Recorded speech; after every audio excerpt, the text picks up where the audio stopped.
Greetings everyone. This year marks 269 years since the Battle of the Monongahela. In July of 1754, the French built a fort in what is today western Pennsylvania called Fort Duquesne.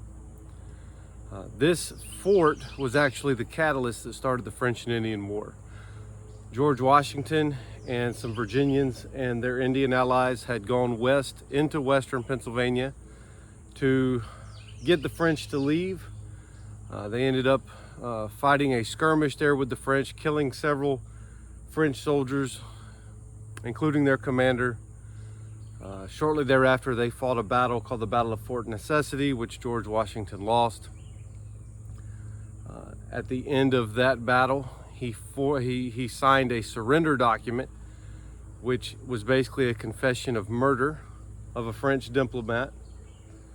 And this began the war that became known as the French and Indian War, right? So fast forward to July of 1755. There is a British army commanded by General Edward Braddock, who is now tasked with removing the French from Fort Duquesne.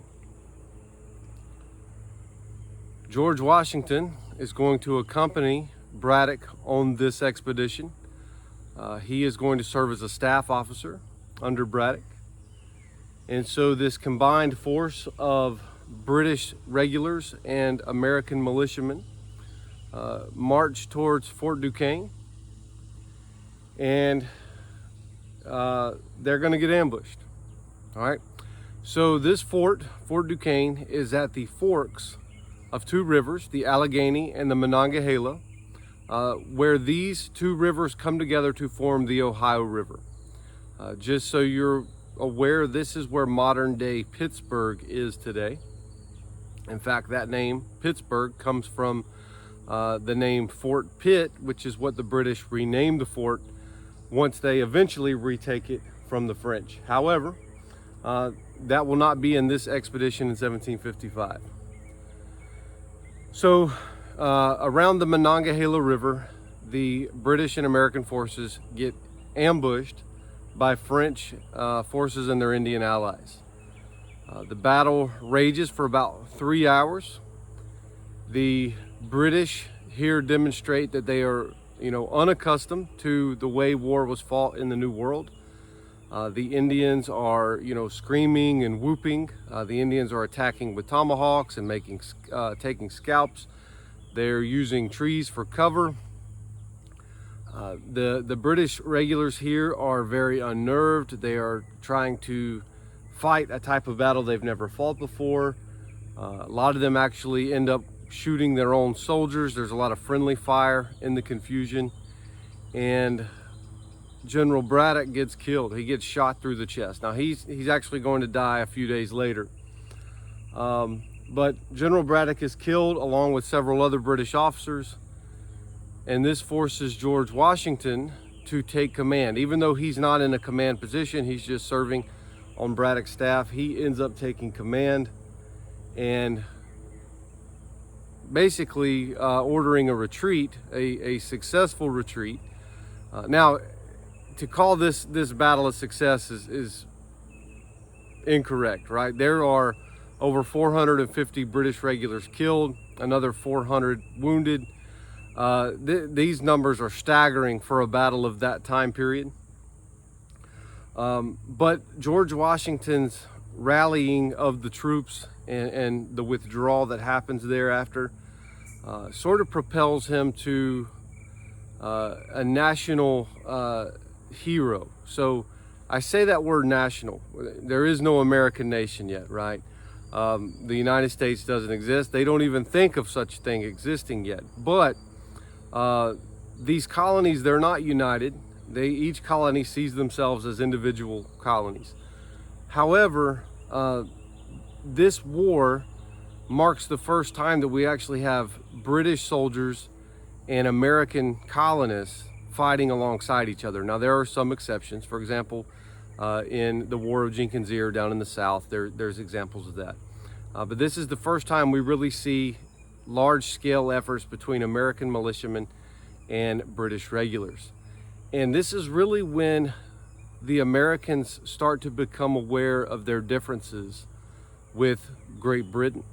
In fact, when I teach my classes, I start the American Revolution with the French and Indian War. You don't have the American Revolution without the French and Indian War. It's really the French and Indian War is where the Americans and the British start interacting more and realize there's no reconciliation between the two, especially after the war. During the war, they're pretty much on the same side, obviously, but that's going to deteriorate quickly.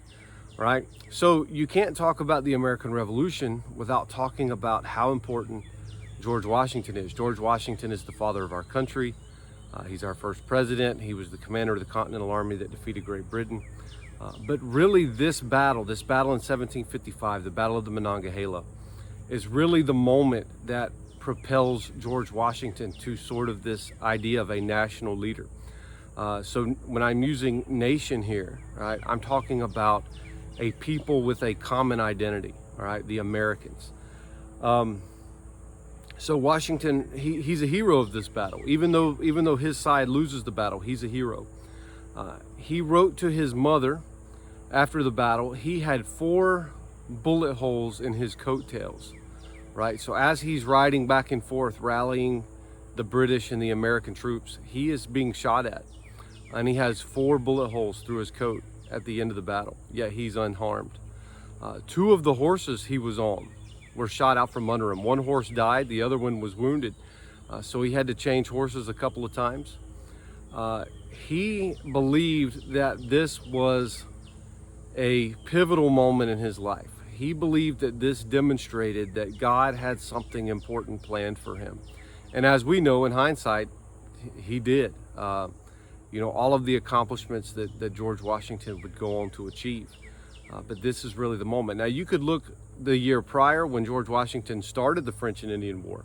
But to this point, he had really been sort of seen as a screw-up. I mean, he started this war, which he probably shouldn't have, or at least that's how it seemed at the time.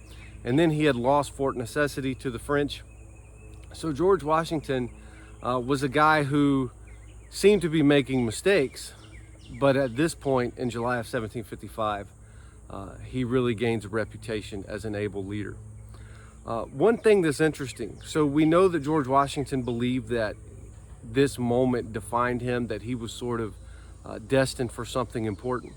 But there's another story, and it could be apocryphal. It's been debated how accurate this story is, but people wrote about it in the 1700s. Now, they wrote about it after George Washington accomplished all these great feats.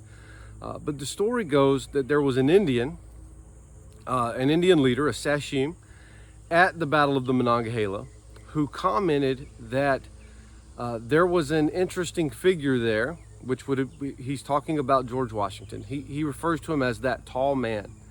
If you don't know, George Washington was about 6'2", which meant he was way taller than the average man of the period. But this Indian leader comments that there was a tall man in the battle. And he said that our rifles, which don't miss, he's referring to the accuracy of these Indian warriors. He says that they could not hit him. And we know there's some truth to that statement because of the 2 horses being shot out from Washington and the 4 bullet holes in his coattails. But he says that their guns could not hit this tall man. And he went on to say that he will become the chief of nations, and a people yet unborn will call him the father of a mighty empire. And this becomes known as the Indian prophecy. Now, you know, is it true, or is this something people made up after the fact, after George Washington became the president and all that? You know, we don't know, but it is interesting. This battle definitely marks a key moment in the life of George Washington and in the life of the United States of America. So this is as I said, the 269th anniversary. We just celebrated the 4th of July, right? So the 4th of July is what we often think of as our nation's birthday, and we should.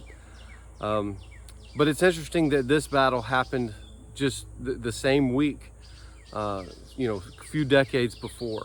And this this is really the birth of George Washington as the father of our country, even though he didn't know it yet, neither did anybody else.